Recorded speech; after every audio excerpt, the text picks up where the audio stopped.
നമസ്കാരം, എൻ്റെ പേര് ഡോക്ടർ അനീഷ മാത്യു. ഞാൻ മേരി ക്വീൻസ് മിഷൻ ഹോസ്പിറ്റൽ കാഞ്ഞിരപ്പള്ളിയിൽ കൺസൾട്ടൻറ്റ് പൾമണോളജിസ്റ്റായിട്ട് വർക്ക് ചെയ്യുന്നു. പുകവലി കാരണം അനേകം ദുരിതങ്ങൾ അനുഭവിക്കുന്ന കുറേ രോഗികളെയും അവരുടെ കുടുംബാംഗങ്ങളെയും നമ്മുടെ ചുറ്റും കാണാൻ സാധിക്കും.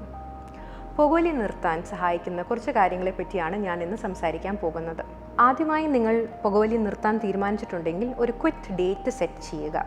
അതായത് ഇന്ന തീയതി മുതൽ ഞാൻ പുക വലിക്കുന്നില്ലെന്നുള്ളൊരു തീരുമാനമെടുക്കുക. പിന്നെ കുറച്ച് ട്രിഗറിങ് ഫാക്ടേഴ്സ് നിങ്ങൾ ഐഡൻറ്റിഫൈ ചെയ്യുക. അതായത് ചിലവർക്ക് രാവിലെ ഉണർന്നാൽ തന്നെ പുകവലിക്കണം, അല്ലെങ്കിൽ ആഹാരം കഴിക്കുമ്പോൾ പുകവലിക്കണം. ആ സമയങ്ങളിലെല്ലാം പുകവലി അല്ലാതെ വേറെ ഏതെങ്കിലും ആക്ടിവിറ്റീസിൽ ഏർപ്പെടാൻ നിങ്ങൾ ശ്രമിക്കണം. നെക്സ്റ്റ്, നിങ്ങളുടെ എൻവയൺമെൻറ്റിൽ കുറച്ച് ചേഞ്ചസ് വരുത്താൻ ശ്രമിക്കണം. ഫോർ എക്സാമ്പിൾ, നിങ്ങളുടെ വീട്, ജോലി സ്ഥലങ്ങൾ അല്ലെങ്കിൽ കാറിലൊക്കെ സിഗരറ്റ്, ലൈറ്റർ, ബീഡി എന്ന സാധനങ്ങൾ പരമാവധി ഒഴിവാക്കുക. നെക്സ്റ്റ്, നല്ലൊരു സപ്പോർട്ട് സിസ്റ്റം വേണം. അതിനായി നിങ്ങളൊരു ഡോക്ടറെ സമീപിക്കണം, ലൈക്ക് എ പൾമോളജിസ്റ്റ്. അപ്പം ആ ഡോക്ടർ നിങ്ങൾക്ക് വേണ്ടതായ കൗൺസിലിംഗ് തരും, പിന്നെ മെഡിക്കേഷൻസ് ആവശ്യമുണ്ടെങ്കിൽ തരും.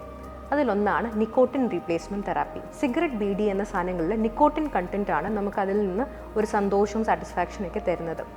അതേ സാധനം തന്നെ ചൂയിംഗമായിട്ടും പാച്ചസായിട്ടും ലഭ്യമാണ്. അപ്പോൾ നമുക്ക് ക്രേവിങ് വരുമ്പോൾ ഈ നിക്കോട്ടിൻ ഗമ്മൊക്കെ വായിലിട്ട് ചവച്ച് കഴിഞ്ഞാൽ നമുക്ക് ആ ക്രേവിങ് ഒന്ന് സബ്സൈഡ് ചെയ്യാൻ സഹായിക്കും.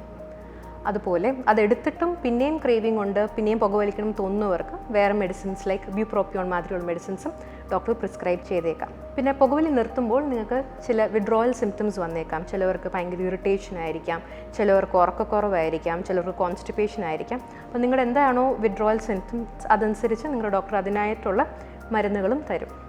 പിന്നെ നല്ല ഫാമിലി സപ്പോർട്ട് വേണം. അപ്പോൾ നിങ്ങൾക്ക് ഇതൊരു ചാലഞ്ചിങ് ജേണിയാണ്. പല സമയത്തും നമുക്ക് ഇതിൽ തിരിച്ച് വലിക്കണം എന്നൊക്കെ തോന്നിയേക്കാം. അപ്പം ഫാമിലി സപ്പോർട്ടും ഇതിൽ വളരെ ഇമ്പോർട്ടൻ്റ് ആണ്. അപ്പം പുകവലി നിർത്തുന്നത് നിങ്ങളുടെ ഒരു ഹെൽത്തി ഫ്യൂച്ചറിന് വേണ്ടിയാണ് നിങ്ങളിപ്പോഴും ഓർക്കുക. ശരി, താങ്ക് യു.